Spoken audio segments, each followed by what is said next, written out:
নমস্কার। যুক্তি তর্ক সঙ্গে অর্কয়ে আপনাদের স্বাগত। আপনাদের সঙ্গে আমি অর্কপ্রভ সরকার।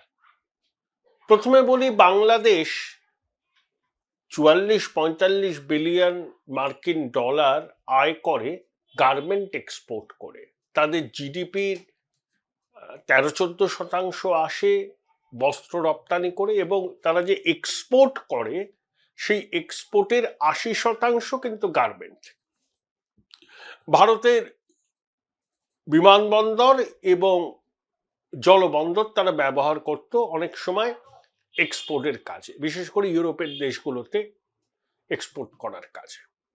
কিন্তু এখন তারা একটা নতুন রুট বার করেছে, সেটা হচ্ছে মালদ্বীপ। মালদ্বীপ থেকে বিমানে সেটা সরাসরি ইউরোপে চলে যাচ্ছে। এটা কি 5ই অগাস্টের পর অন্তর্বর্তী সরকারের সিদ্ধান্ত যে ভারতকে বাইপাস করব? কারণ ভারত সম্পর্কে এই অন্তর্বর্তী সরকারের হোমরা চোমরারা বিদ্বেষমূলক মনোভাব পোষণ করেন, সেটা নিয়ে কোনো সন্দেহের অবকাশ নেই। তারা বারবার ভারতীয় আধিপত্যবাদ এই শব্দবন্ধটা ব্যবহার করছে। আবার অনেকে বলছে ভারত জোর করে ভিসা দিচ্ছে না, তাতে ভারতেরই তো ক্ষতি হচ্ছে, কলকাতার অনেক হোটেল ধুঁকছে, কলকাতার অনেক বেসরকারি চিকিৎসা প্রতিষ্ঠানে সমস্যা হচ্ছে, ইত্যাদি ইত্যাদি। দেখুন, রোগীদের কিন্তু দেয়া হচ্ছে ভিসা। ভারত সরকার মানে র্যান্ডাম ভিসা দেয়া বন্ধ করেছে এই কারণেই, কারণ বাংলাদেশের পরিস্থিতি তো এখন অনুকূল নয়। এখন ধরুন আপনি আগের মতো ভিসা দিতে শুরু করলেন,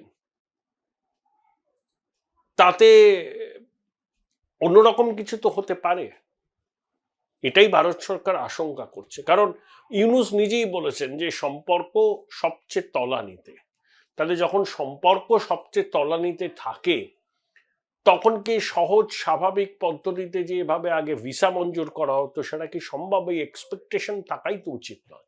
কারণ বাংলাদেশের নতুন মিত্র পাকিস্তান তো ভিসা অন অ্যারাইভাল করেছে, তো বাংলাদেশিরা পাকিস্তানে গিয়ে চিকিৎসা করুন না, অসুবিধা কি? আপনি ভারত বিরোধিতা করবেন, ভারতীয় আধিপত্যবাদের বিরুদ্ধে সরব হবেন, আবার ভারতীয় হাই কমিশনের সামনে হত্যে দিয়ে পড়ে থাকবেন যে কখন ভিসা দেয়া হবে জানতে চাইবেন। এই দুটো একসঙ্গে চলতে পারে না। অন্তর্বর্তী সরকারের সময়ে উরুকাতু মদনা পর্যন্ত ভারতীয় আধিপত্যবাদ নিয়ে সরব হয়েছেন।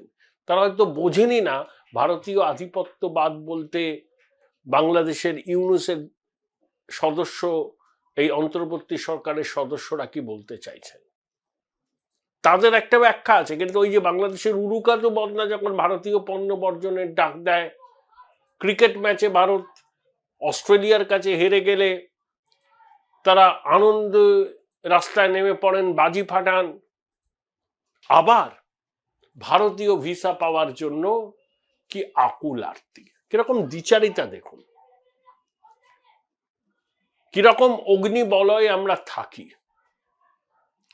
পাকিস্তান 1000 বছর ধরে যুদ্ধ করবে ভারতের বিরুদ্ধে, নিজেরা খেতে পায় না। প্রধানমন্ত্রী নরেন্দ্র মোদী জম্মু কাশ্মীরের উন্নয়নে 90,000 কোটি টাকা দিয়েছেন।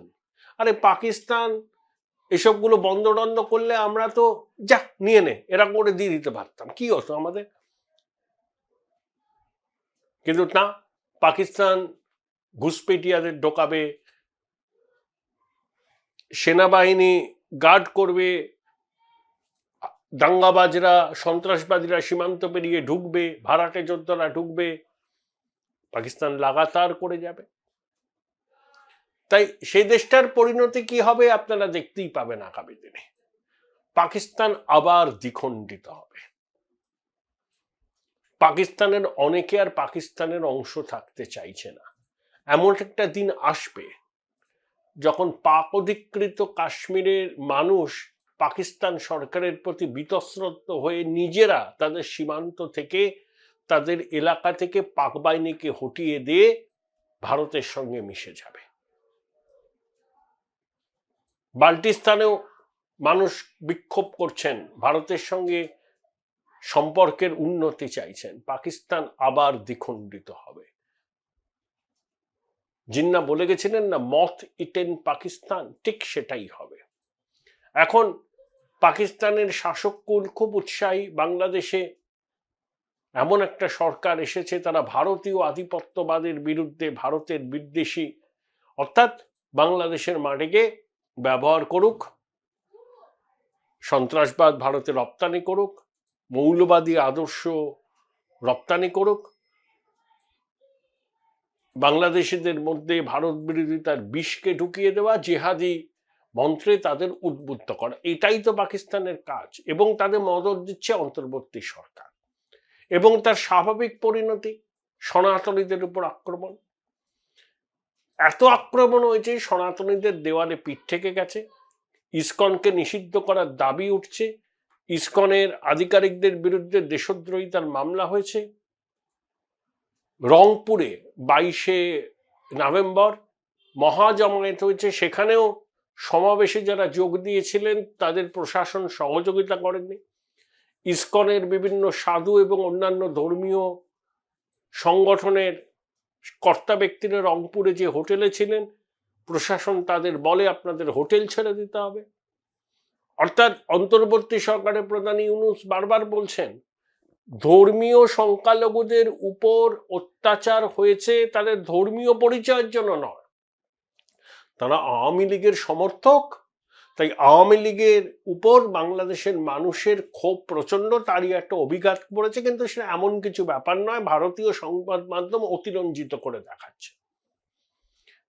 হিন্দু খ্রিস্টান ঐক্য পরিষদ তথ্য দিয়ে দেখিয়েছিল অভ্যুত্থানের সময় থেকে মাস দেড়েক 2500-এরও বেশি ঘটনা ঘটেছে ধর্মীয় সংখ্যালঘুদের উপর নির্যাতনে। তাদের ব্যবসায়িক প্রতিষ্ঠান লুট করা হয়েছে, মাতৃশক্তির সম্ভ্রমানি হয়েছে,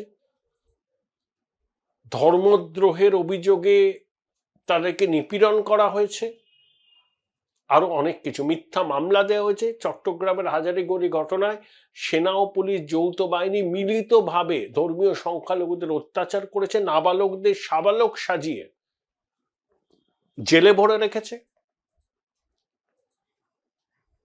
এবং এই যে পুজো গেল, ইনসাফ কায়েমকারী ছাত্র জনতা নামের একটা সংগঠন ফতোয়া দিয়েছিল যে মাইক বাজানো যাবে না, দুর্গাপুজোয় সর্বজনীন শব্দ লেখা যাবে না, দুর্গাপূজায় ছুটি দেওয়া যাবে না, ইত্যাদি ইত্যাদি ইত্যাদি। প্রতিমার উচ্চতা কত হবে সেটাও তারা ঠিক করে দেবে, ইত্যাদি ইত্যাদি ইত্যাদি। চাঁদা চাওয়া যাবে না। তাদের বক্তব্য ধর্ম যার যার, উৎসবও তার তার। আমরা কি বলি, ধর্ম যার যার, উৎসব সবার। ঢাকেশ্বরী মন্দিরে পুজোর সময় ডক্টর ইউনূস গিয়ে অনেক ভালো ভালো কথা বললেন। বললেন তিনি লজ্জিত, এত পুলিশ সেনাবাহিনী, আধা সেনাকে নামাতে হয়েছে সনাতনীদের সর্ববৃহৎ উৎসব যাতে ভালোভাবে হয় সেটা দেখার জন্য। আগামী দিনে তা হবে না, কারণ চট্টগ্রামে একটা পুজো মণ্ডপে কয়জন উনি ইসলামী জলসা শুরু করে দিল পুজো মণ্ডপ সংলগ্ন সাংস্কৃতিক মঞ্চে, কেউ তাদের ডাকেনি। ঢাকার অদূরে একটা মাতৃমণ্ডপে বোমা ছড়ার অভিযোগ, আরো অনেক কিছু ঘটনা ঘটেছে। কুণ্ডুবাড়ির মেলা নিয়েও প্রথমে বিস্তর টাল বাহানা চলেছিল, তবে নাকি শেষ পর্যন্ত হয়েছে বলে আমি খবর পেয়েছি, জানি না, আমি কনফার্ম নয়। তাহলে দিন দিন দিন দিন সনাতনীরা আক্রান্ত হচ্ছেন, নিরাপত্তাহীনতায় ভুগছেন, দেওয়ালে পিঠ থেকে গেছে। সেজন্য সবকটা সনাতনী সংগঠন একজোট হয়েছে। দেখুন, আগে সনাতনীদের সর্ববৃহৎ সংগঠন ছিল বা ধর্মীয় সংখ্যালঘুদের হিন্দু খ্রিস্টান বৌদ্ধ ঐক্য পরিষদ। Join Indian Institute of Hotel Management now. Right choice, right decision. তাদের বড় নেতা ছিলেন চট্টগ্রামের মানুষ, 75 বছর বয়সী সুপ্রিম কোর্টের বিশিষ্ট আইনজীবী রানা দাশগুপ্ত। তার বিরুদ্ধে খুনের মিথ্যা মামলা দেওয়া হয়েছে। তিনি আইনজীবীর মাধ্যমে লড়ছেন, কিন্তু গ্রেপ্তারি এড়াতে তিনি আত্মগোপন করেছেন। এবং হিন্দু বৌদ্ধ খ্রিস্টান ঐক্য পরিষদের আগের যারা নেতৃস্থানীয় ছিলেন তারা পুলিশি নিপীড়নের ভয়ে অনেকে এখন গুটিয়ে গেছেন। তাই আন্দোলনের রাশটা ইসকন তুলে নিয়েছে নিজেদের কাঁধে। ইসকন আন্তর্জাতিক সংগঠন, সারা বিশ্বে তার প্রভাব। আর এই যে আমেরিকায় ন্যাশনাল ইন্টেলিজেন্সের যিনি অধিকর্তা হবেন তুলসী গাওয়ার্ড, যিনি ইসকনের একজন ভক্ত, হরে কৃষ্ণ হরে রাম করেন। এসব দেখেও বাংলাদেশের একটা অংশের খুব ক্রোধ।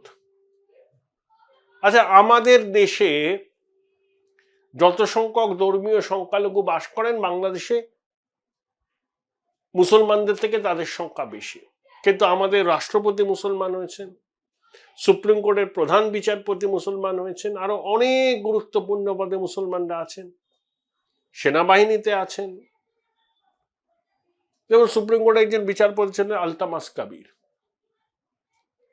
হুমায়ুন কবিরের ছেলে। হুমায়ুন কবিরকে মৌলানা আবুল কালাম আজাদের সচিব ছিলেন, পরে নিজেও শিক্ষামন্ত্রী হন। আপনি দেখান তো বাংলাদেশে ধর্মীয় সংখ্যালঘুরা কোন গুরুত্বপূর্ণ পদে আছেন। হাসিনা জমানায় তারা কিছু গুরুত্বপূর্ণ পদে ছিলেন, কিন্তু অন্তর্বর্তী সরকার আসার পরেই সমস্ত পদ থেকে তাদেরকে সরিয়ে দেওয়া হয়েছে। চট্টগ্রামের কমিশনার ছিলেন কৃষ্ণপদ রায়, কমিশনারই বলে সম্ভবত, বা police super, what ever maybe, তাকে বলা হয়েছে আপনি চাকরি থেকে অব্যাহতি দিন। বেছে বেছে ধর্মীয় সংখ্যালঘুদের তারা চাকরি পেয়েছিলেন, পরীক্ষা টরীক্ষা দিয়ে পুলিশের চাকরি। ট্রেনিং শেষ হওয়ার মুহূর্তে তাদের জানানো হচ্ছে your service is no longer required, অর্থাৎ ভাতে 12 ধর্মীয় সংখ্যালঘু। এমন পরিস্থিতি তৈরি করো যারা ভয়ে থাকেন, আতঙ্কে থাকেন, নিজেদের দ্বিতীয় শ্রেণীর নাগরিক ভাবেন সনাতনীরা ভাবেন, এবং বাধ্য হয়ে তারা ভারতে চলে যান।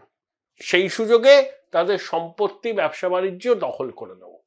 এই যে হাজারিগলি ঘটনার পিছনে ব্যবসায়িক স্বার্থ ছিল, ওই খানকার ওষুধ আর অ্যাসিডের ব্যবসা, সোনার ব্যবসা, পুরোটাই সনাতনীরা নিয়ন্ত্রণ করেন। এখন যদি আতঙ্কের পরিবেশ তৈরি করা যায়, যদি তারা ব্যবসা বাণিজ্য জলের দরে বিক্রি করে দেন, তখন দখল করতে পারবেন। এটাই হচ্ছে লক্ষ্য, বদমাইশি।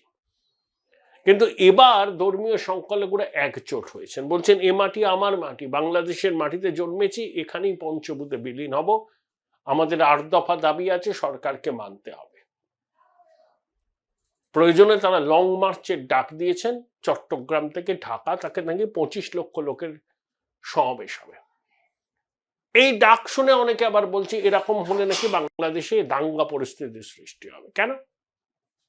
ধর্মীয় সংখ্যালঘুরা তাদের দাবি দাওয়া নিয়ে যদি রাজপথে নামেন, যদি লং মার্চ করেন, দাঙ্গা পরিস্থিতি হবে কেন? তারাও তো দাবি দাওয়া জানাতে পারেন, তারাও তো বাংলাদেশের নাগরিক, তাদের কোনো অধিকার থাকবে না? তাই হিন্দুরা নিজেদের অস্তিত্ব রক্ষার স্বার্থেই বলবো ধর্মীয় সংখ্যালঘুরা একজোট হচ্ছেন। তাদের মধ্যে হিন্দুরাই তো সংখ্যাগরিষ্ঠ ধর্মীয় সংখ্যালঘুদের মধ্যে। তারা যে এভাবে সংঘবদ্ধ হবেন সেটা অন্তর্বর্তী সরকারের মাতব্বররা ভাবতে পারেনি। তারা ভেবেছিলেন সুযোগ যখন পেয়েছি নিপীড়ন করব, অত্যাচার করব, মাতৃশক্তির সম্ভ্রমানি করব, ধর্মীয় সংখ্যালঘুদের চাকরি থেকে ইস্তফা দিতে বাধ্য করব, প্রয়োজনে তাদের সম্পত্তি দখল করে নেব, তাড়িয়ে দেব দেশ থেকে। কিন্তু সেটা বোধহয় করা সম্ভব হবে না। ধর্মীয় সংখ্যালঘুরা জোট বেঁধেছে, অবশ্যই ভারতের চাপ আছে। প্রধানমন্ত্রী নরেন্দ্র মোদী দর্থহীন ভাষায় জানিয়েছেন, পররাষ্ট্র মন্ত্রকে জানিয়েছেন যে বাংলাদেশের ধর্মীয় সংখ্যালঘুদের উপর অত্যাচার হচ্ছে, ইউনূস প্রশাসন যেন ব্যবস্থা নেয়। কিন্তু চাঁদছড়াগড়ের মনসা পুজো করার মতো কিছু কথা বললেও ইউনূস প্রশাসন কার্যকরী কোনো পদক্ষেপ নেয়। যশোরেশ্বরী কালী মন্দিরে প্রধানমন্ত্রী নরেন্দ্র মোদী মা কালীকে সোনার মুকুট দিয়েছিলেন, চুরি হয়ে গেছে। অপদার্থ ইউনূস প্রশাসন সেটা উদ্ধার করতে পারেনি। ওটা আমাদের সতীপীঠ। আর বাংলাদেশের ধর্মীয় সংখ্যালঘুরা বাংলাদেশের নাগরিক, কিন্তু এই উপমহাদেশে হিন্দুদের স্বার্থ রক্ষার জন্য ভারত সরকার কিন্তু সর্বত্র সক্রিয় থাকে। অন্য দেশের নাগরিক হতে পারেন তারা, কিন্তু সনাতনী হিন্দুদের স্বার্থ রক্ষা করা ভারত সরকারের দায়িত্ব ভারতীয় উপমহাদেশে। কারণ ভারত তাদের কি বলবো আর কি, মানে হিন্দু হৃদয় সম্রাট নরেন্দ্র মোদী কার্যত তাদের অভিভাবক, ভারতও তাদের অভিভাবক। তাই ধর্মীয় সংখ্যালঘুরা বাংলাদেশে পড়ে পড়ে মার খাবে, এটা তো চলতে পারে না। তারা তাই নিজেরাই ঐক্যবদ্ধ হয়েছেন। ভারত কূটনৈতিক পথে চাপ দিচ্ছে, আলাপ আলোচনার মাধ্যমে চেষ্টা করছে বাংলাদেশ সরকারকে কনভিন্স করতে। বিশ্ব জনমত বাংলাদেশ সরকারের বিপক্ষে। স্বয়ং ডোনাল্ড ট্রাম্প দিওয়ালির সময় এক্স হ্যান্ডেলে বলেছিলেন যে কি হচ্ছে বাংলাদেশে, ধর্মীয় সংখ্যালঘুরা কেন নিপীড়িত হচ্ছেন, কেন অত্যাচারিত হচ্ছেন, তিনি ক্ষমতায় থাকলে এসব হতো না। এবং নতুন ট্রাম্প অ্যাডমিনিস্ট্রেশনে যারা আসছেন তারা সবাই ভারত বন্ধু, রাডিক্যাল ইসলামের বিরোধী। অর্থাৎ আন্তর্জাতিক স্তরে বাংলাদেশ চাপের মুখে পড়বে যদি না ধর্মীয় সংখ্যালঘুদের উপর অত্যাচার বন্ধ করতে তারা উদ্যোগ না নেয়। এবং ভারত কূটনৈতিক পথে বাংলাদেশের উপর চাপ সৃষ্টি করবে। এমন পরিস্থিতি হতে পারে বাংলাদেশ সরকার যদি অত্যাচার বন্ধ করতে না পারে তাহলে কিন্তু তারা আর্থিক নিষেধাজ্ঞার মুখে পড়বে। তারা গার্মেন্ট এক্সপোর্ট করে 45-46 বিলিয়ন মার্কিন ডলার আয় করে। আর্থিক নিষেধাজ্ঞার মুখে পড়লে তাদের কিন্তু ব্যবসা চৌপাট হয়ে যাবে। অতএব তাদেরকে এবার পদক্ষেপ নিতে হবে। লিপ সার্ভিস করে কিছু হবে না। আমরা দেখতে চাই কি হচ্ছে, আমরা দেখতে চাই। বাংলাদেশের ধর্মীয় সংখ্যালঘুরা বাংলাদেশের নাগরিক, কিন্তু তারা সনাতনী। ভারতবর্ষে 100 কোটি সনাতনী মানুষ আছেন। এই ভারতীয় উপমহাদেশে সনাতনীদের অভিভাবক ভারত সরকার, ভারতবর্ষ, এবং হিন্দু হৃদয় সম্রাট নরেন্দ্র মোদী এই বিশ্বের সনাতনীদের অভিভাবক। অতএব আমরা চুপ করে থাকতে পারি না। ভারত সরকারের উপর জনমত তীব্র হবে যদি না বাংলাদেশে ধর্মীয় সংখ্যালঘুদের উপর নিপীড়ন বন্ধ না হয়। সনাতনীদের 8 দফা দাবি মানার জন্য সরকারকে গঠনমূলক পদক্ষেপ নিতে হবে। সংখ্যালঘু মন্ত্রক তৈরি, দুর্গাপুজোর ছুটি, যারা তাদের উপর অত্যাচার করলো তাদের শাস্তি, যে সেনা এবং পুলিশের যৌথ বাহিনী চট্টগ্রামে হামলা করলো সনাতনীদের উপর, তাদেরকে ছেড়ে দেওয়া হবে এমনি এমনি? দেয়ালে পিঠ থেকে গেছে বাংলাদেশের ধর্মীয় সংখ্যালঘুদের। তারা বলছেন জন্মেছি এখানে, বাংলাদেশের উপর আমাদের অধিকার কারোর থেকে কম নয়, এখানেই আমরা পঞ্চভূতে বিলীন হব। বাংলাদেশের মাটি ছাড়ার কোনো প্রশ্ন নেই। তাদের এই একতা, তাদের এই মরিয়া মনোভাব ইউনূস সরকারকে কিন্তু চাপে ফেলেছে। তারপর আন্তর্জাতিক মহলের চাপ, কূটনৈতিক চাপ, এবং ভারত সরকার বারবার করে অন্তর্বর্তী সরকারকে বলছে, এবং স্বয়ং প্রধানমন্ত্রী ডক্টর ইউনূসের সঙ্গে যখন কথা হয়েছে তখনও বলেছেন যে ধর্মীয় সংখ্যালঘুদের নিরাপত্তা সুনিশ্চিত করার জন্য। কিন্তু এখনো পর্যন্ত ডক্টর ইউনূসের সরকার সেরকম কার্যকরী কোনো পদক্ষেপ নিতে পারেনি। এটা দুর্ভাগ্যের। বরঞ্চ সত্যি অভিযোগগুলোকে তারা মিথ্যে বলে চালাতে চাইছেন এবং ধর্মীয় সংখ্যালঘুদের উপর অত্যাচারের ঘটনাকে ভারত অতিরঞ্জিত করে দেখাতে চাইছে বলে ভুল ন্যারেটিভ বিশ্ববাসীর সামনে তুলে ধরার চেষ্টা করছে।